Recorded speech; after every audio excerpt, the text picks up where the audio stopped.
I am going to say something very controversial, not for the sake of controversy, but for the sake of telling the truth. Titanic is a documentary on South Africa. I said it. I really said it. Titanic is a documentary on South Africa. Listen, if you've watched Titanic before, you notice that there's elitists, they are the peasants, and somehow this big ship that was once great, known as the Titanic, big, beautiful, exquisite, somehow finds a way to hit itself against an iceberg and it sinks down into the deep down of the sea. How is that possible? How is it possible that a monumental ship made to be successful can go down into the depths of the sea and never to be found again?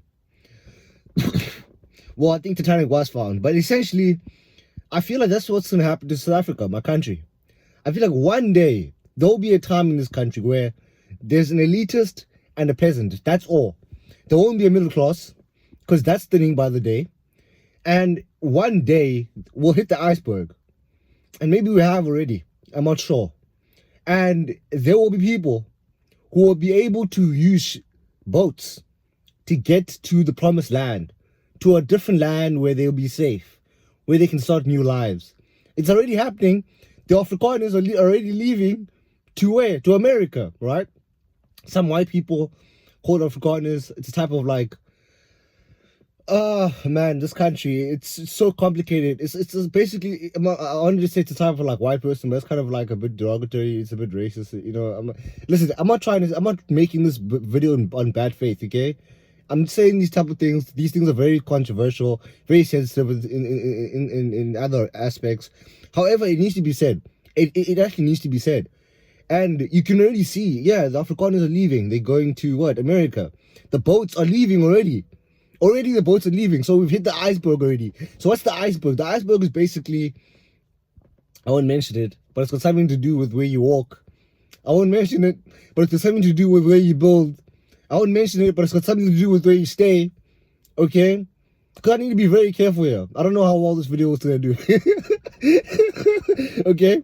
So it's really crazy how sometimes documentaries, movies especially, can be documentaries on real life. How crazy is that? The coincidental aspect of reality. I don't know, am I being a bitch for not being able to say exactly what the iceberg is? I think you guys should find out. I don't think I should be the one telling you what the iceberg is. I'm not supposed to be the one telling you what the iceberg is, okay?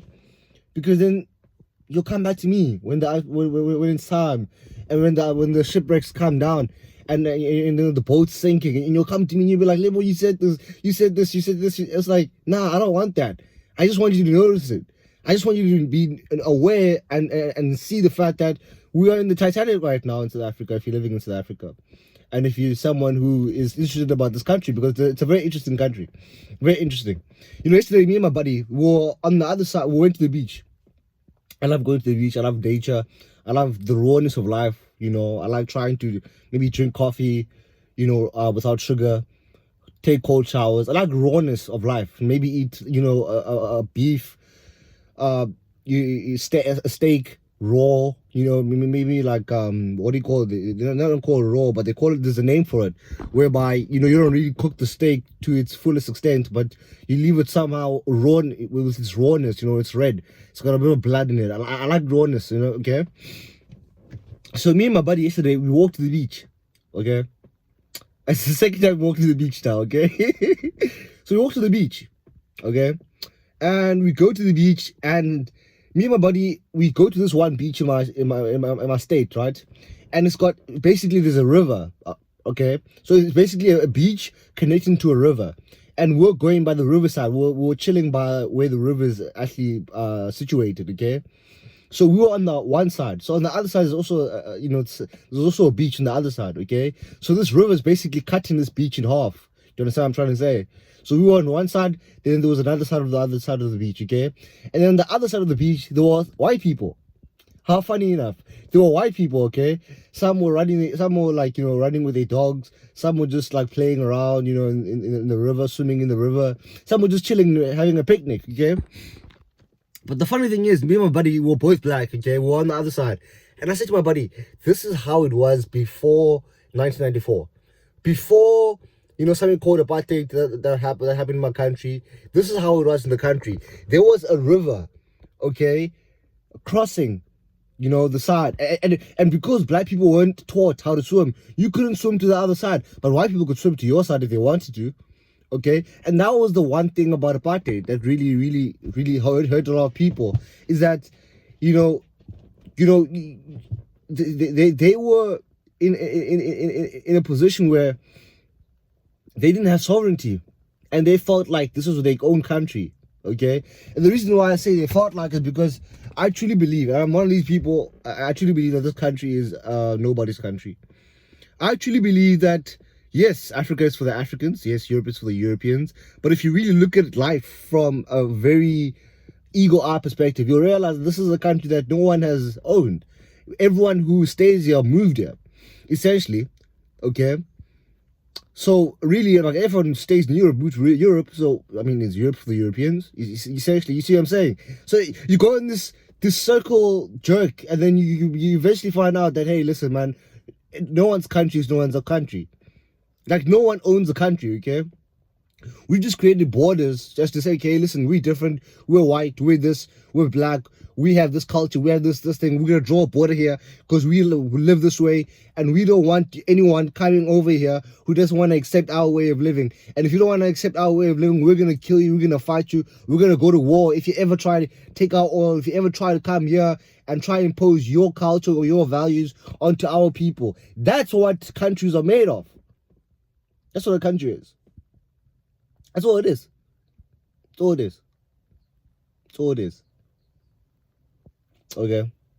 So remember, whenever you're watching the Titanic, okay? Think about South Africa. Think about all the peasants at the bottom of the ship. And the peasants, they're the ones who died the most. Funny enough. That's how sad it is, okay? They're the ones who died. The rich find a way to find high ground. The rich were protected. The beautiful people were protected. Funny enough. Okay? And now, if you're in the middle class and you're trying to find a way, you just need to know that one day something will happen in this country where you will have to choose. Are you going to be a peasant or will you be an elitist? One day, it's going to happen. Who will you be? Where will you be? I know where I'll be. Because there's no ways I'm dying. Because a motherfucker. There's no ways, bro. There's no ways. That's why I grind, bro. Ain't no ways I'm gonna die a week after. Then ain't no ways, bro. Okay? I know I'm making a joke out of this, but it's very serious at the same time. But ain't no ways. Ain't no ways. Not me, bro. Okay? Anyways, man, I'll see you guys in another video, man. Let me know what you guys think down in the comments. Peace out, Islebo. I'm out.